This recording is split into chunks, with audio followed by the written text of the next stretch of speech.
Hello everybody and welcome to Manchester Explorer. We have a fun little video today as we are still technically in Manchester for about another quarter mile. But what we're going to check out today is a railroad trestle which is part of the B&M Railroad, the Boston and Maine. It's owned by the Pan Am Railroad Corporation at the moment. And I'm going to wager that 75% of my viewers are unaware that this is even here or have never been here, as this cannot be seen by any highways or roads. And I discovered this about a month or two ago, as I didn't even know it was here.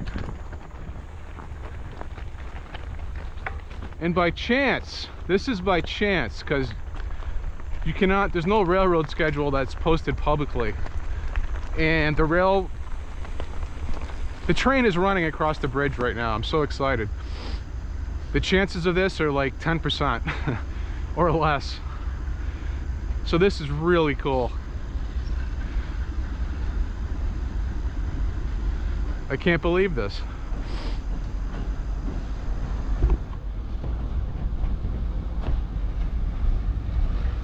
Maybe he'll beep his horn.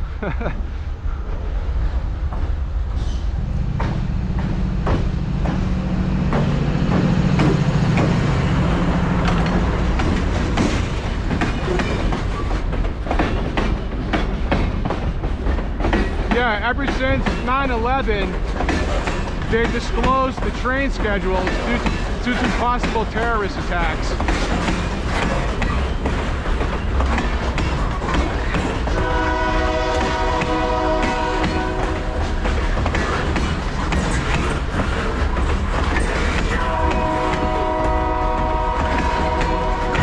I am so psyched right now. This is so cool.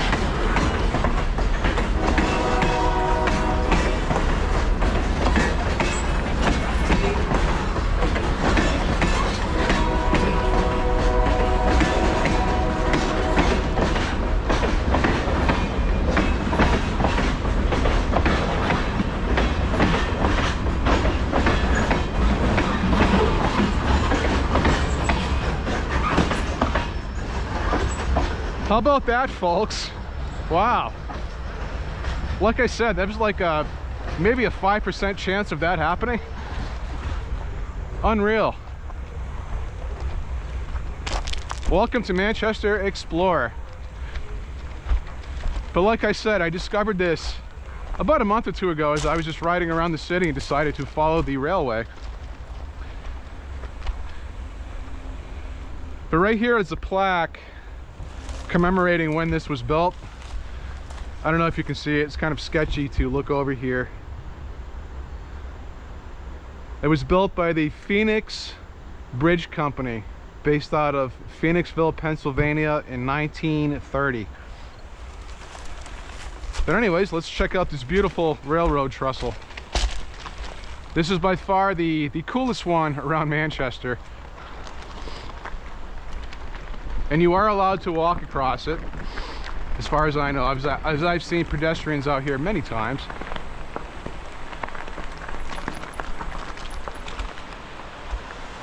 This camera does not give a good perspective of height, but this is probably about, I'd say, close to 50 feet.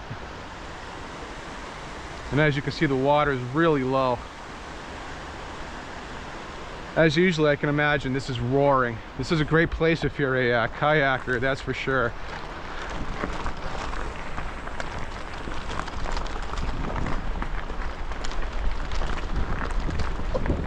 I'm so excited that that train just happened to be going across just at the perfect time.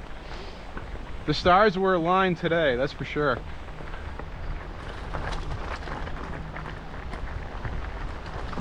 But I just noticed a bridge pillar right there. It's got some graffiti on it. I'll try to get some footage of it, as there was another bridge going across here as well.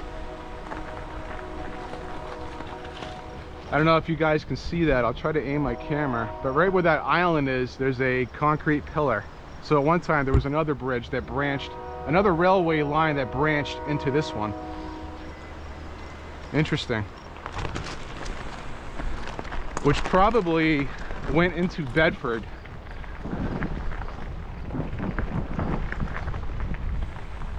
You can see the remnants of the old electric lines that used to go across this bridge. It's pretty cool. There's a lot of history on this little bridge here. It's not little, but it's kind of cool. Those the remnants of the old electricity lines from the late 1800s are there. That's pretty wild. Or 1930s, as the bridge was built in 1930, so I was a little off there. But I want to see where that other bridge branched off towards.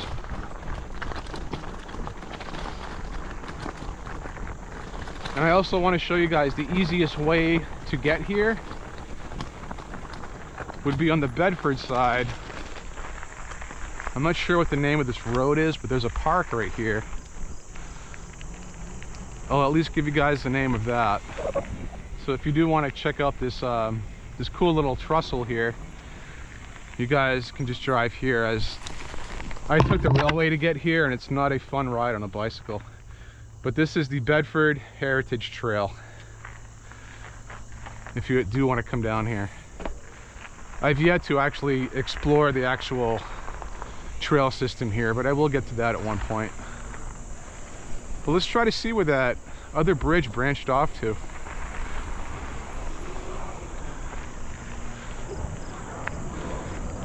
And after this, I'm going to show you guys a beautiful sandy beach, as I'm trying to make this video as short as possible. But there's a beautiful sandy beach off of the railway that I want to also show you. That's a great hangout spot. There is kind of a trail there, so I'm not sure where that other bridge led to. I'm not going to focus on that, as I do not want this video to get too long, as people do lose interest. But we're going to cross the bridge one more time and take a left, and we can see there's another view of the bridge down by the river that I want to show you. And then I'll show you guys, I'm going to do an edit and show you guys where that sandy beach is as well.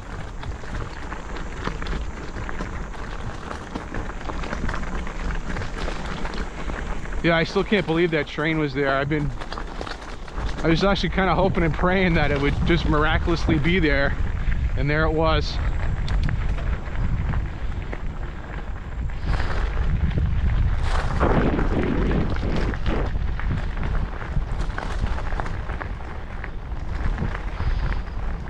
It's very pretty here. It's very tranquil. I'm sure if you come here in the fall, there's some great views with the foliage and whatnot. You can see the remnants of there's a boat right there. I don't know if you guys can see it. It's blue and it's rested on those rocks. And if you do come here, there are some voids here and there, so just be careful. Those are definitely ankle and leg breakers. So we'll go up here for another minute. I'll be there. We'll head down to the trail, which leads down to the shore, which gives you a good view of this trestle.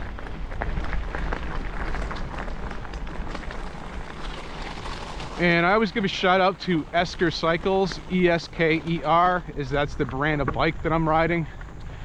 They're a small company. It's run by about a handful of people. So instead of going to the bike store and buying a Trek or a Specialized or any of those dime a dozen bikes, support your small businesses first, as it's much cooler to ride a unique bike than a Trek that everyone rides. In my opinion, of course. Treks and Specialized, I mean, they make excellent bikes, obviously, but support your small businesses. Esker Cycles.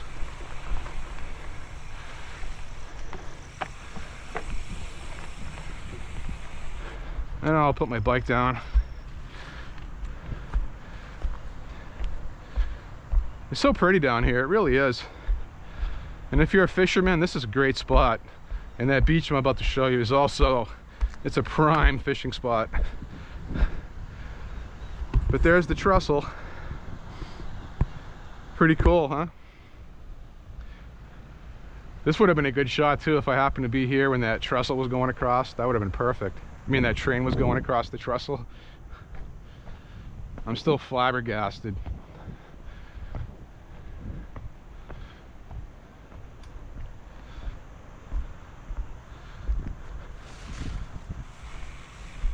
But I'm going to edit this out and I'm going to show you guys that sandy beach. And while I'm heading north towards where this beautiful sandy beach that I'm about to show you is, does anybody know anything about this paved road that follows the railroad system? Was this an actual road, or was this just an access road for the railroad? It's kind of odd that it's paved. But anyway, if anybody knows anything about it, please leave it in the comments. And right now we're heading north. But down here, there's a little path that I discovered, I don't know, about a month, maybe 2 months ago. As I'm always biking around the city looking for new areas, but I came across this little path here. And I'll give you the directions on how to get here after I show you this.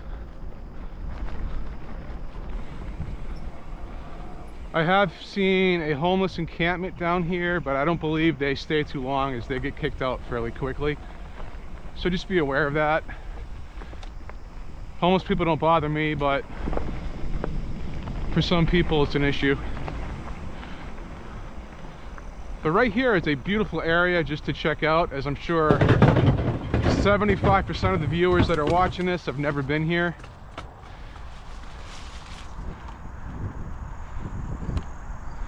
But this opens up to a really nice beach. But if you were to come here and go swimming or just to hang out, at least have sandals on. As we all know, people like to break bottles, and there's glass. I know there's glass here, there's glass everywhere. But this gives you a great area to hang out. You can also go swimming here. The water is very low right now. As we all know, New Hampshire is in a drought, as we've had basically no rain this summer.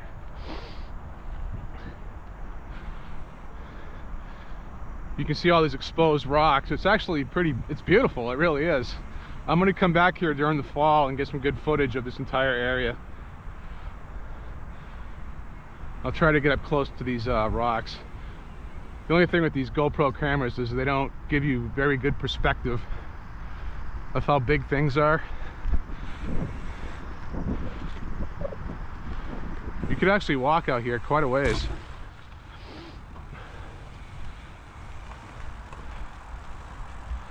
It's also a great spot to go fishing. If you're a fisherman that's very sure-footed, that'd be a great place to go out. Up in those rocks, you'd catch all kinds of fish out there.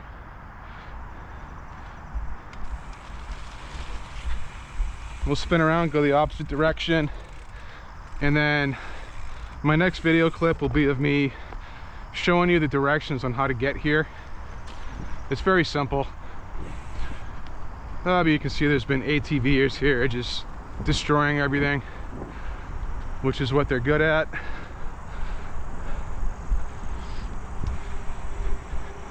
Right now I'm going to show you guys the directions on how to get here, and then we will conclude this video. And for all of you who are curious as to how to get to this very beautiful sandy beach, the way to get here is to go down Riverdale Ave and take a left on J Street at this dead end. And there is a parking area to the left. I don't see any no parking signs. So you can park right here, as I have seen cars parked here. As long as there's not a Karen living nearby that kicks you out, you shouldn't have any issues.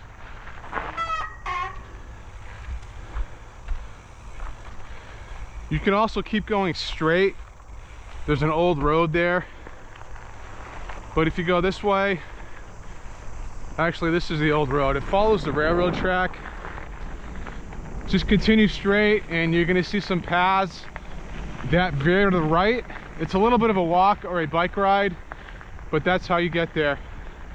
But anyways, please like and subscribe. I hope you enjoyed this video, and thanks for watching.